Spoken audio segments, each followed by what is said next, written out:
Yeah voice is clear మా వినపడుతుందా? Please let me know. Yes sir. Yeah done మా. So last క్లాసెస్లో మనం క్లియర్గా డిస్కషన్ చేసాం.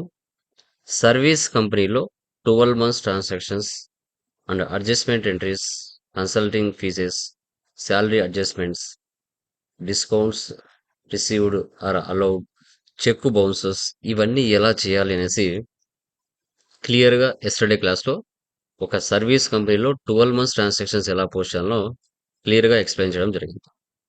టుడే సెషన్లో మనం 31st మార్చ్లో adjustment entries and company splitting ఏ విధంగా చేయాలని టాలీ ప్రైమ్ 7.1 లేటెస్ట్ వర్షన్లో టుడే సెషన్లో మనం క్లియర్గా డిస్కస్ చేస్తాం. ఓకే, ఎవరి ఆర్గనైజేషన్లో 31st మార్చ్లో ఎందుకు ఆ పని చేయాల్సి వస్తుంది, పర్పస్ ఏంటి అనేది కూడా క్లియర్గా డిస్కస్ చేద్దాం. ఓకే, సో ఒక సర్వీస్ ఆర్గనైజేషన్ అయినా, ట్రేడింగ్ ఆర్గనైజేషన్ అయినా, అండ్ పార్ట్నర్షిప్ అయినా, మ్యానుఫ్యాక్చరింగ్ అయినా, ఏదైనా no problem. Okay, so service అనేది ఎక్కడ జరుగుతుంది? Schools, colleges, restaurants, theatres, hospitals, charities, ఇక్కడ జరుగుతుంది. సో ఇక్కడ ఐటమ్స్ అనేది కొనడం అమ్మడం ఉండదు. ఓన్లీ ఫర్ అసెట్స్ పర్చేజ్ చేస్తాం, మన బిజినెస్ కోసం ఉపయోగిస్తాం. ఓకే, 12 మంత్స్ ట్రాన్సాక్షన్స్ మనము లాస్ట్ క్లాస్లో డిస్కస్ చేసాం. సో ఈ రోజు మనం ఏం చేస్తామంటే అడ్జస్ట్మెంట్ ఎంట్రీస్ పాస్ చేస్తాం. టాలీ ప్రైమ్ 7.1లో అడ్జస్ట్మెంట్ ఎంట్రీస్.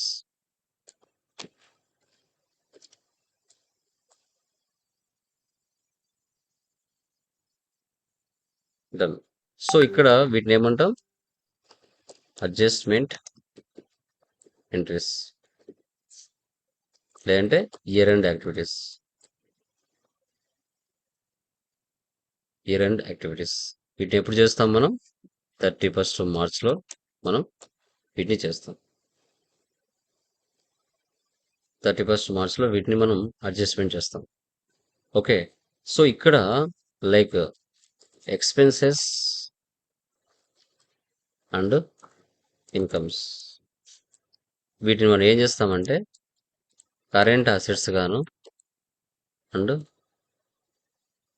కరెంట్ లైబిలిటీస్ గాను మార్చుకుంటాం, చేంజ్ చేస్తాం. చేంజ్ చేసి నెక్స్ట్ ఇయర్కి షిఫ్ట్ చేస్తాం. ఓకే, సో ఎందుకు చేయాలి అంటే ఇప్పుడు ఎవరి ఆర్గనైజేషన్లో ఏ ఇయర్ ఎంత ప్రాఫిట్లో ఉన్నామనేది కరెక్ట్గా మనకు తెలియాలి అంటే కంపల్సరీగా కంపెనీ స్ప్లిట్టింగ్ అనేది చేయాలి. అలా చేస్తేనే మనకు ఏ ఫలానా ఇయర్లో నేను ప్రాఫిట్లో ఉన్నాను, ఎంత ప్రాఫిట్లో ఉన్నాను అనేది తెలుస్తుంది. స్ప్లిట్టింగ్ చేయకుండా నువ్వు కంటిన్యూషన్ చేసావనుకో, ఎగ్జాంపుల్ ఇప్పుడు ఫైనాన్షియల్ ఇయర్ ఏంటి మనకి 1/4/26 నుంచి 31/3/27, ఇది ఫైనాన్షియల్ ఇయర్. ఇలాగే ఇది 27 కాకుండా నువ్వు లైక్ 31/3/2030 వరకు చేసావనుకో, ఇలాగే కంటిన్యూ చేసావనుకో 5-6 సంవత్సరాలు, ఏ ఇయర్ ఎంత ప్రాఫిట్లో ఉందాం అనేది తెలియదు. అదే స్ప్లిట్టింగ్ చేసావనుకో, కంపెనీ అనేది స్ప్లిట్టింగ్ చేసావనుకో సపరేట్ అయిపోతుంది, సపరేట్ అనేది అవుతుంది. అప్పుడు మీ ఓనర్ ఏ ఇయర్ది అడిగితే ఆ ఇయర్ది నువ్వు సపరేట్గా కంపెనీ డీటెయిల్స్ ఓపెన్ చేసి చూపించచ్చు. సో అందుకోసం మనం కంపెనీ స్ప్లిట్టింగ్ చేసుకోవాలి. ఓకే, సో ఇక్కడ F7 టోటల్ F7 జర్నల్లో పాస్ చేయాలి ఎంట్రీస్ అని. టోటల్ F7 జర్నల్లో ఎంట్రీస్ అని పాస్ చేయాలి. ఎంట్రీస్ అని పాస్ చేయాల్సి వస్తుంది. ఇప్పుడు 31st మార్చ్లో మీరు ఏం చేశారు? Rent,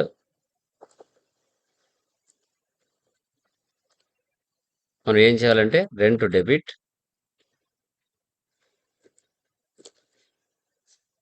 and rent payable create చేయాలి. ఇప్పుడు ఎవ్రీ మంత్ శాలరీస్ కానీ రెంట్స్ కానీ ఎప్పుడు ఇస్తారు? ఫర్ ఎగ్జాంపుల్ ఈ మంత్ ఏంది మనకి జూలై మంత్ ఎక్స్పెన్సెస్ ఎప్పుడు ఇస్తారు? నెక్స్ట్ ఆగస్ట్ మంత్లో ఇస్తారు. ఏంటవి? శాలరీస్ అని, ఓకే, రెంట్స్ అని, టెలిబిల్ అని,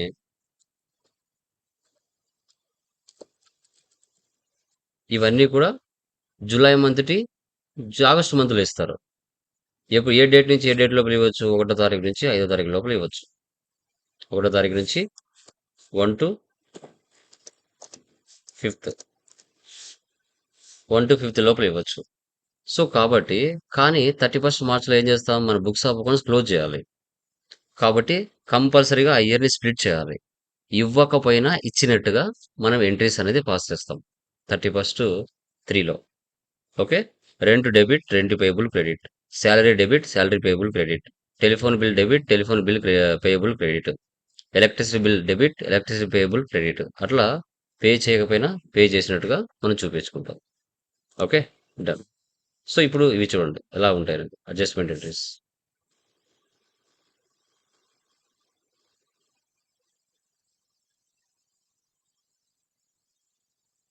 ఓకే. నిన్న March month profit and loss రావాలంటే adjustments like provisions or adjustment entries అంటారు. వీటిని మనం ప్రొవిజన్స్ అని కూడా అనొచ్చు. వీటిని మనం ప్రొవిజన్స్ అని కూడా మనం అనొచ్చు. ఓకే చూడండి 31st మార్చ్ ఇస్తాను. నేను అన్ని మంత్లు చేయలేదు, మీరు అన్ని మంత్లు చేయలేదు. ఓకే. నిన్న కంపెనీ ఓపెన్ చేస్తున్నాం. Service organization vouchers F7 date మారుస్తాను 31/3. ఫస్ట్ ఎంట్రీ ఏముంది ఇక్కడ? ఫారూక్ మార్కెటింగ్.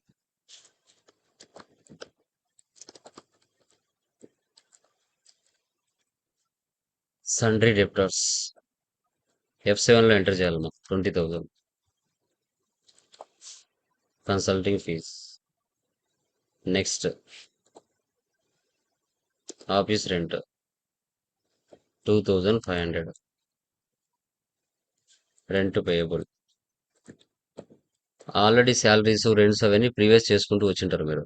ఓకే. ఇక్కడ ప్రొవిజన్స్ అన్న కరెంట్ లైబిలిటీస్ అన్న ఒకటే. Rent debit, rent payable credit. Next salary 12,000. Salary payable provisions. Next office expense 750. Office expense payable provisions. Next telephone bill 1690. Telephone bill payable.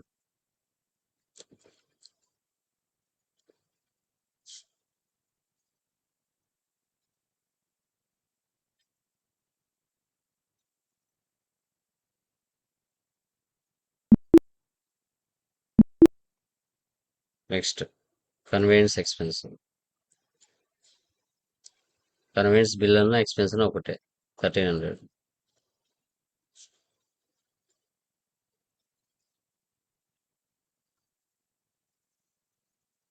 Provisions. Next cab airing 6,600. Raj travels. Next electricity expense 870. Electricity bill payable.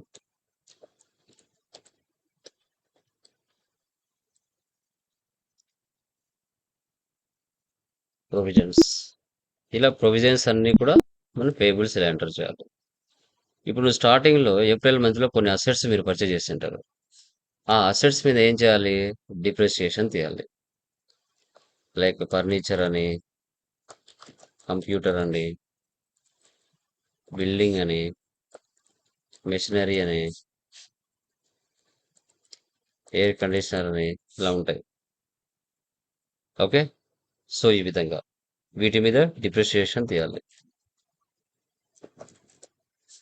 వీటి మీద depreciation అనేది తీయాలి. చూడండి. Total value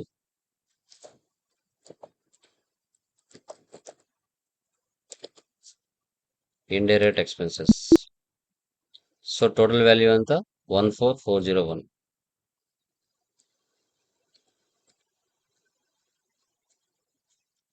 computer 5610. Cell phone ఇవన్నీ మీరు April month లో చేసింటారు. 1154. Furniture 2404. Air conditioner 3205. Electrical fittings 1442. Office equipment 586. ఇలా అన్ని అసెట్స్ మీద పర్టికులర్ అమౌంట్ అనేది ఇక్కడ సెట్ చేశాం. Save it. Next magazine subscription expense.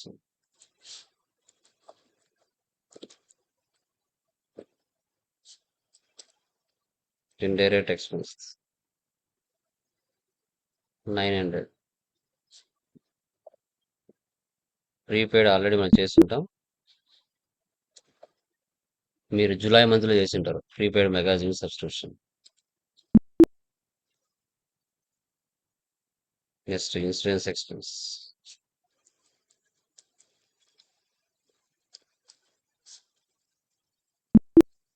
Indirect expense 4000. Prepaid insurance మీరు ఆగస్టు మంత్ లో చేసింటారు.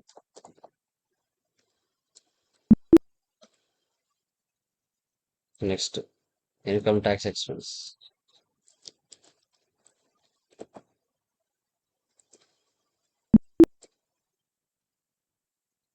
17500. Income tax payable. Provisions. Next stock of stationery. ఇక్కడ రివర్స్ ఎంట్రీ పాస్ చేయాలి, ఎందుకనే చెప్తాను.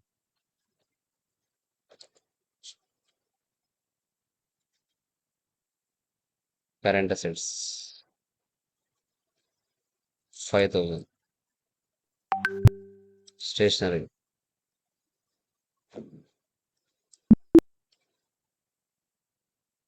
నెక్స్ట్ డ్రాయింగ్స్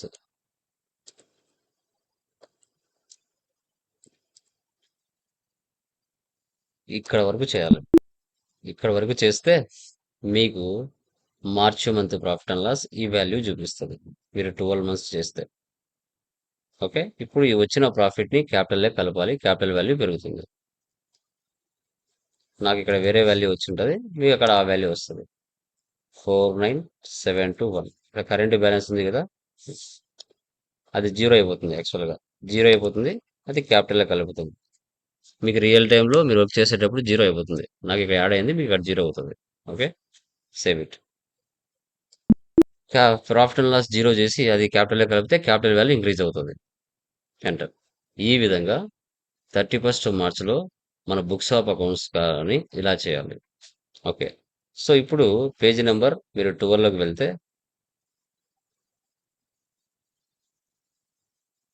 ఇక్కడ చూడండి 24. ఇక్కడ మీకు చూస్తే transfer the stationery amount 5000 to the stock of stationery. Stationery is a expense ledger. Expense and income ledgers will not transfer to the next year. Asset and liabilities only transfer to the next year. So we have to transfer the stationery expense ledgers to stock of stationery, which we have to create under current asset group. It is general voucher. So expense income ledgers next ఇయర్కి transfer చేయాలి. Assets liabilities only మాత్రమే మనం transfer చేస్తాం. తర్వాత first check the net profit and loss account, then go to general voucher because it is transfer entry as capital to be increased. వచ్చిన profit ని capital కలిపేస్తే capital value పెరుగుతుంది.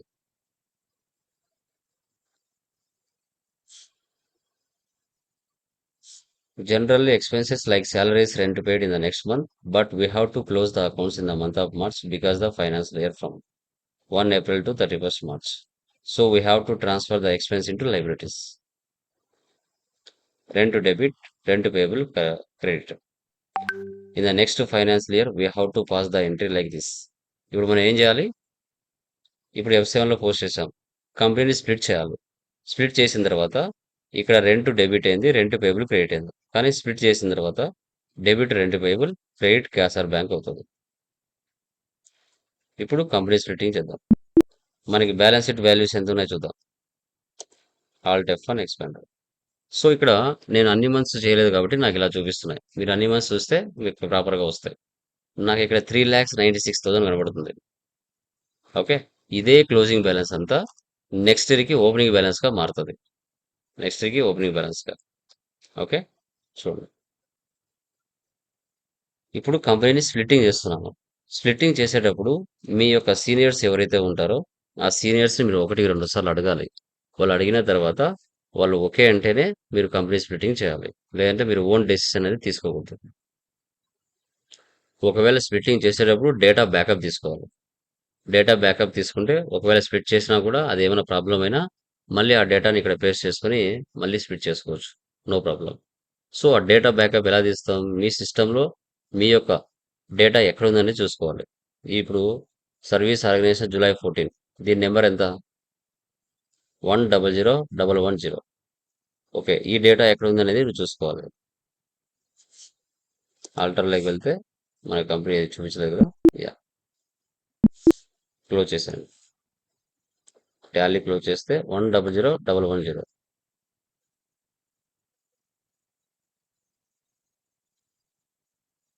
So Tally right click ఇచ్చేసి open file location data. ఇక్కడ చాలా నెంబర్లు ఉన్నాయి. మన నెంబర్ టైప్ చేయాలి. 100,110. ఇదే కదా మన కంపెనీ. దీన్ని కాపీ చేసుకుని ఒక ఫోల్డర్లో పేస్ట్ చేసుకోవాలి, ఎక్కడైనా బయట.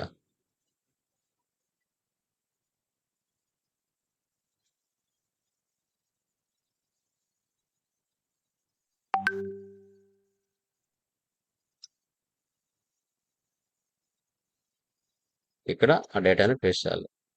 టాలీని బ్యాకప్ తీసేటప్పుడు టాలీ ఓపెన్లో ఉండకూడదు, క్లోజ్ చేయాలి. ఓకే, ఇక్కడ డేటా బ్యాకప్ తీసుకుని తర్వాత నువ్వు స్ప్లిట్ చేసినా ఏం కాదు. ఎందుకంటే బ్యాకప్ తీసుకున్నావు కదా, మళ్ళీ దాన్ని కాపీ చేసి ఇక్కడ రీస్టోర్ చేయొచ్చు, నో ప్రాబ్లం. మన కంపెనీ ఏంటి? Service company, July 14. ఓకే, ఇప్పుడు total amount balance sheet values ఎంత ఉన్నాయి? 3,96,331. ఇప్పుడు దీన్ని స్ప్లిట్ చేయాలి. Data split data.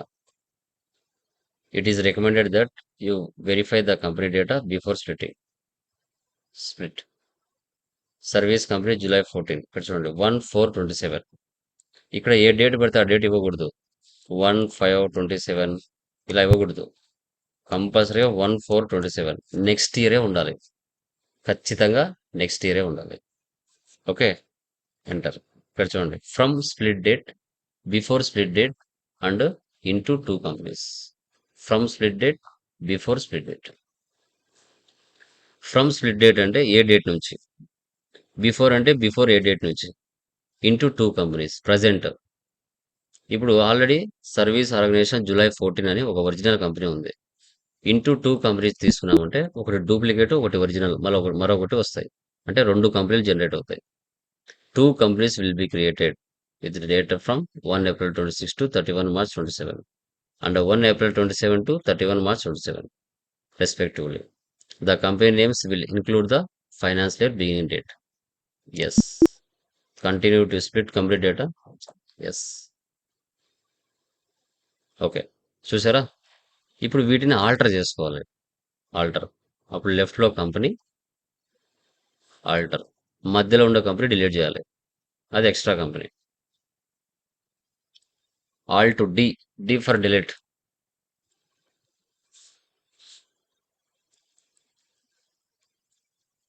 Alt plus D, delete. Enter. Enter. ఇప్పుడు మిగతా రెండింటిని మనం ఆల్టర్ చేసుకోవాలి.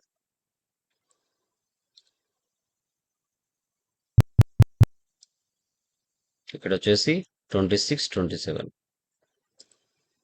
Control A. నెక్స్ట్ వచ్చేసి 27, 28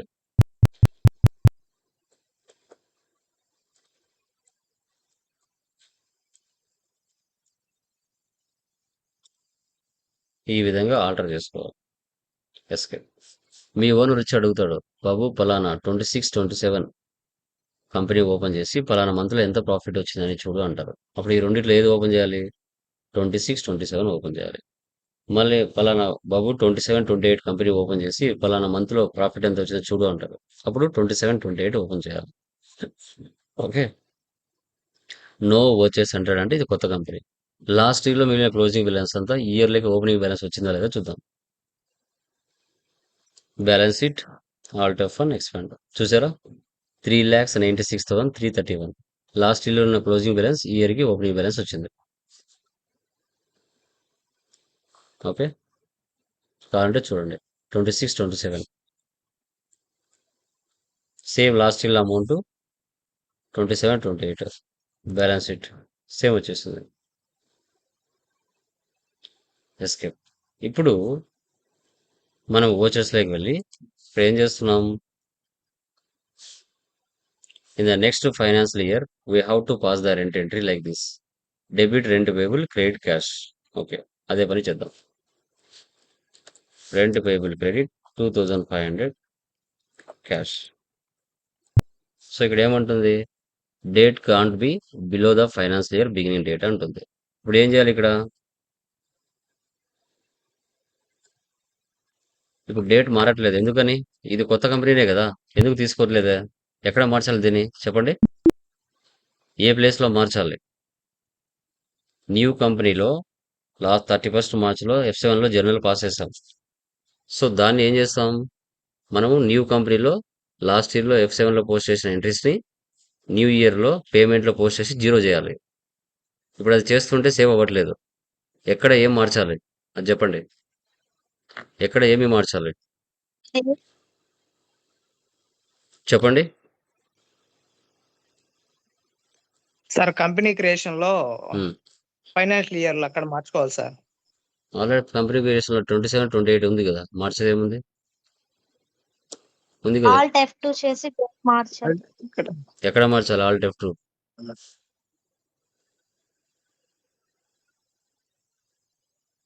గేట్ వెబ్ టాలీలో మార్చాలి. Alt F2. ఇక్కడ కంపెనీ స్ప్లిట్ చేసిన తర్వాత ఓల్డ్ డేటే ఉంటుంది న్యూ కంపెనీలో, దాన్ని మార్చుకోవాలి. 1/4/27 31/3/28 అప్పుడు ఎంట్రీస్ పాస్ అవుతాయి. సో ఇక్కడ వచ్చేసి like rent payable 2500 cash, salary payable 12,000 cash. So తర్వాత electricity bill payable 870 cash, telephone bill payable 8690 cash. ఇట్లా పేయబుల్స్ అన్ని జీరో చేసేయాలి 31st నెక్స్ట్ న్యూ ఇయర్లో ఏప్రిల్. ఓకే, తర్వాత బ్యాలెన్స్ షీట్. సార్ నాకు ఈ వాల్యూస్ ఏమి వద్దు, లెడ్జెస్ మాత్రమే చాలు, వీటన్నిటిని జీరో చేసేయాలి, నేను కొత్తగా మళ్ళీ కంపెనీ ఎంటర్ చేసుకుంటాను అనుకుంటే వీటన్నిటిని జీరో చేసేయాలి వాల్యూస్ని. అప్పుడు ఎలా అంటే chart of accounts, ledgers, multi masters, multi alter, all items. ఇక్కడ ఓపెనింగ్ బ్యాలెన్స్ ఉంది కదా, వీటన్నిటిని సింగిల్ క్లిక్తో జీరో ఓపెనింగ్ బ్యాలెన్స్ చేయొచ్చు. Control A, A for apple, direct save. Escape, escape, escape. ఇప్పుడు వెళ్ళి బ్యాలెన్స్ షీట్ చూడండి. చూసారా? అన్ని వాల్యూస్ జీరో అయిపోయాయి. ఒక క్యాష్ బ్యాలెన్స్ తప్పితే అన్ని జీరో అయిపోయాయి. ఓన్లీ ఆ లెడ్జెస్తో మళ్ళీ ఫైనాన్స్ లీడ్ అంతా బిజినెస్ చేసుకుంటూ వెళ్ళచ్చు. ఈ విధంగా కంపెనీ స్ప్లిట్టింగ్ అనేది చేయాలి. 31st మార్చ్‌లో బుక్స్ ఆఫ్ అకౌంట్స్ క్లోజ్ చేయాలి కాబట్టి కంపల్సరీగా మనము 31st మార్చ్‌లో బుక్స్ ఆఫ్ అకౌంట్స్ క్లోజ్ చేయాలి కాబట్టి ఏదైతే మనము F7లో పే చేయకపోయినా పే చేసినట్టుగా ఎలా చూపించామో ఓకే. ఓకే. సో, తర్వాత మనము కంపెనీ స్ప్లిట్ చేసిన తర్వాత న్యూ ఇయర్‌లో మనం ఏం చేస్తాం మళ్ళీ వాటిని ఏప్రిల్ మంత్ ఫస్ట్ వీక్‌లో వాటిని జీరో చేసి క్లోజ్ చేయాలి. ఇవి సంవత్సరానికి ఒకసారి చేస్తాం. 31st మార్చ్‌లోనే 31st చేస్తాం వీటిని. ఓకే. ఇది ట్రేడింగ్‌లో అయినా అలాగే, సర్వీస్‌లో అయినా అలాగే, లైక్ పార్ట్నర్‌షిప్‌లో అయినా అలాగే, మ్యానుఫ్యాక్చరింగ్‌లో అయినా అలాగే చేయాలి. ఇది మీ సూపర్ సీనియర్స్ కానీ, సీనియర్ అకౌంటెంట్స్ కానీ చేస్తారు. వాళ్ళు పర్మిషన్ ఇస్తేనే మీరు చేయాలి. ఓన్‌గా మీరు చేయాల్సిన అవసరం అయితే ఉండదు. ఓకేనా? క్లియరా? ఎనీ డౌట్స్ మన దీంట్లో? Please let me know. Clear? Okay. So, ఇది చేయండి. ఫ్రమ్ టుమారో ట్రేడింగ్ ఆర్గనైజేషన్ ఎలా చేయాలి అనేది చేస్తాం. చెప్పమ్మా. ఒకసారి స్ప్లిట్టింగ్ అయిన తర్వాత మరి డేటా ఏం చేంజ్ చేయడం అవ్వదు కదా సార్? చేయలేమమ్మా. ఒకసారి స్ప్లిట్టింగ్ అయిందంటే మళ్ళీ చేయలేం. అందుకే డేటా బ్యాకప్ తీసుకుంటాం.